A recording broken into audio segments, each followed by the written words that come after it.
है ना। आप जानती है ना कि दुनिया भर में आजकल ड्राइवरलेस गाड़ियां चल रही हैं। आप वीडियोस देखते हैं, कोई ड्राइवर नहीं बैठा होता। और टैक्सीज चल रही हैं बाकायदा, जिसमें आप पीछे बैठ सकते हैं। तो फिर पाकिस्तानियों ने सोचा कि हम क्यों पीछे रहे जनाब।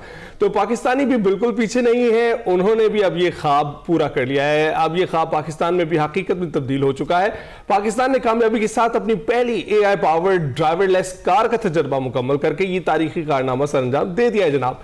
NED university of engineering and technology के काबिल इंजीनियर्स और रिसर्चर्स ने तकरीबन 1 साल की मुसलसल तहकीक और मेहनत और टेस्टिंग के बाद ग्रीन टेक्नोलॉजी इलेक्ट्रिक व्हीकल को मुकम्मल तौर पर खुद चलने वाली ड्राइवरलेस कार में तब्दील कर दिया है। और इस कार में जदीद टेक्नोलॉजी है, जदीद सिस्टम नस्ब किए गए हैं। ये तमाम जदीद सिस्टम्स मिलकर गाड़ी को ये सलाहियत देते हैं कि वो अपने इर्द गिर्द का माहौल समझे, रुकावटों को पहचाने, बगैर ड्राइवर के खुद फैसले करे। तो इसी पर हमने बात करनी है, और इस पर बात करने के लिए हमारे साथ मौजूद हैं रोबोटिक इंजीनियर इंजमाम खान और AI इंजीनियर फातिमा सऊद। अस्सलाम वालेकुम to both of you and good morning. सबसे पहले तो भाई इतना ज़बरदस्त आइडिया, इतना डिफरेंट आइडिया, और वाकई जो बात हम शुरू में कर रहे थे कि पाकिस्तानी कैसे पीछे रह सकते हैं, तो आप लोगों की मेहनत है। सबसे पहले ये बताएं इंजमाम, आइडिया किसका था? आइडिया जो था वो जी इंजमाम आपको सुन सकते हैं, आप कंप्लीट कीजिए। ओके। अच्छा, आइडिया जो था 2021 में national centre of artificial intelligence smart city lab में ये डॉक्टर खुरम के सुपरविजन में ये रिसर्च ने शुरू में ये हम लोगों ने एक आइडिया लेके आया था, जो हम एक ऐसा ड्राइवरलेस ऑटोनोमस व्हीकल हो जो इन कैंपस चले और जो इसकी यूज कैसे है वो पूरा करे। तो इस लिहाज से हमने मुख्तलिफ मॉड्यूल्स पे रिसर्च करता रहा शुरू से 2021 से। और जो एडवांस ड्राइविंग सिस्टम है, इन कैबिन मॉनिटरिंग सिस्टम है, फिर जाके 2024 में अगस्त में हम लोगों ने अमली तौर पे जो है ना इस प्रोजेक्ट पे इम्प्लीमेंटेशन स्टार्ट की। और इसके लिहाज से हमने रिसर्च की, फिर इसकी जो वर्चुअल इन्वायरमेंट है, सिमुलेशन है, उस पे हमने एल्गोरिथम जो जितने भी रोबोटिक्स AI कंप्यूटर विजन के एल्गोरिथम्स है वो टेस्टिंग की। और फिर जाके रूट की टेस्टिंग हमने 2025 में स्टार्ट की। जो रूट पे इनकी जो हार्डवेयर है और सॉफ्टवेयर है, जो सेंसर टेक्नोलॉजी है, इसकी परफॉर्मेंस और इसकी रिफाइनमेंट और बार बार जो है ना इसकी हमने ट्यूनिंग की, ताकि हमारे जो मुख्तलिफ रूट स्ट्रक्चर है उसको किस तरह हमारी गाड़ी जो है ना मुख्तलिफ तरीके से डिसीजन बना सके। तो जो 2025 के एंड में हमने अपना एक डेमो तैयार किया, जो अराउंड 1/2 किलोमीटर जो है ना 15-20 के स्पीड से जो है ना हमने पहला टेस्ट किया ड्राइवरलेस कार का पाकिस्तान AI पावर्ड। बिल्कुल ठीक। और फातिमा आप बताइएगा कि क्या बैठते हुए लोग महफूज फील कर सकते हैं, क्योंकि अक्सर अंदेशा होता है कि जो AI से ऑपरेटेड गाड़ियां हैं वो कहीं किसी एक्सीडेंट का शिकार ना हो जाए, आप पीछे बैठे हो और उसकी कोई स्पीड इतनी ना हो जाए। कुछ वीडियोस भी हमने देखी थी जो हमें चाइना से दिखाई दी, जिसमें एक ब्रांड की गाड़ी है वो तेज रफ्तारी से जा रही है। तो कुछ ऐसे मॉड्यूल्स भी तैयार किए जा रहे हैं जिसमें इस पर भी गिरफ्त किसी तरह से जो लाई जा सके। जी बिल्कुल, हमने जो है अपनी टेस्टिंग बिल्कुल सेफ्टी मेजर्स को मद्देनजर रखते हुए की है, ताकि अगर पीछे कोई पैसेंजर बैठता है साइड वाली सीट पे या पीछे भी, तो बहुत मुतमईन होकर जो है ना सेफली ड्राइव को एंजॉय कर सकता है। ताकि और स्पीड को भी हमने अपनी मेंटेन रखा हुआ कि गाड़ी उस स्पीड से फिर एक्सीड नहीं करती हमारी। और क्योंकि AI एल्गोरिथम्स हमने बहुत मल्टीपल टेस्टिंग के बाद जो है ना हमने अपने डेमो अचीव किया है। तो इन जो जितने भी मरहल से हम लोग गुजरे हैं, तो इन सब चीज़ों को हम लोग ने मद्देनजर रखा है कि हर तरीके से जो है ना सेफ्टी को कॉम्प्रोमाइज ना किया जाए। अच्छा इंजमाम, ये बताएं कि ये जो आपने गाड़ी बनाई है या जिस तरीके से ये चलती है खुदकार तौर पर, इसमें कौन कौन से जो जदीद सिस्टम्स हैं वो लगाए गए हैं, उनका इस्तेमाल किया गया है?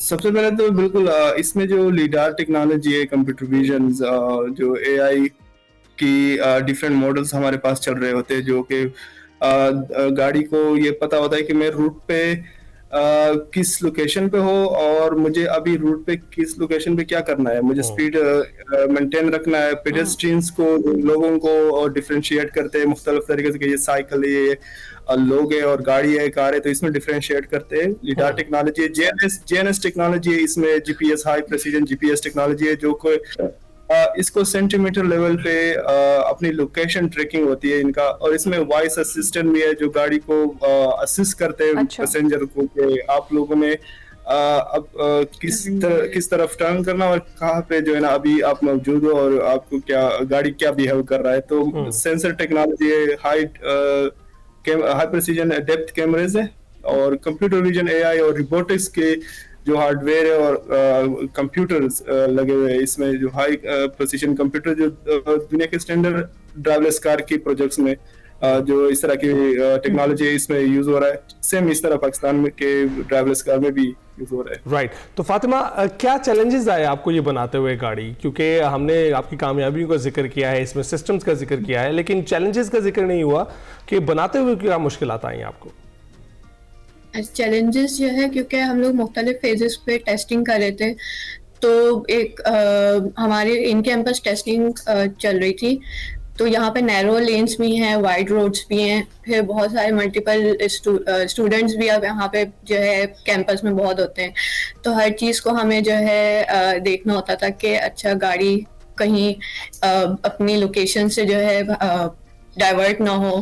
फिर बहुत सारे स्टूडेंट्स को जो है हम लोग को देख के सेफ्टी पैरामीटर्स को जो है ना मद्देनजर रखते हुए भी ख्याल रखना था कि अच्छा कहीं किसी को हिट ना कर जाए। बहुत सारी गाड़ियां यहाँ पे पार्क होती हैं प्रोफेसर्स की, स्टूडेंट्स की, तो उनको भी जो है हमें देखना था कि अच्छा कहीं पे हिट ना हो। सब चीज़ों को हम लोग से देखते हुए फिर अपने मल्टीपल टेस्ट को, एल्गोरिथम्स को रिफाइन किया कि मतलब ये सब हमारी मतलब बेसिक मेन चैलेंजेस थे कि हम लोग किसी के साथ हिट ना हो और गाड़ी अपने लेन पे रहे, उसको पता हो कि हाँ मैंने सीधा ही चलना है तो मैं सीधे ही उस पे लोकेशन पे हूँ और जहाँ मैंने रीच करना है तो मैं वहीं पे रीच करूँ। सही।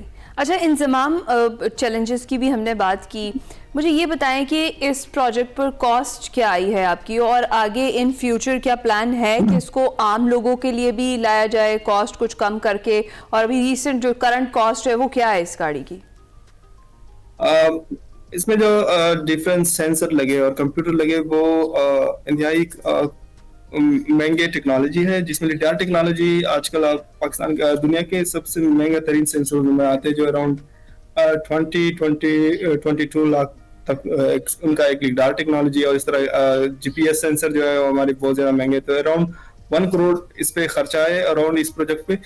इसके अलावा जो इसके ह्यूमन रिसोर्सेज है, जो एम्प्लॉइज है वो अलग है, लेकिन जो इसकी कंपोनेंट्स वगैरह है जो गाड़ी से लेके तो जितना भी इससे रिलेटेड हम लोगों ने जो डिफरेंट इनिशिएटिव लिए थे 2021 से, तो अराउंड 1 करोड़।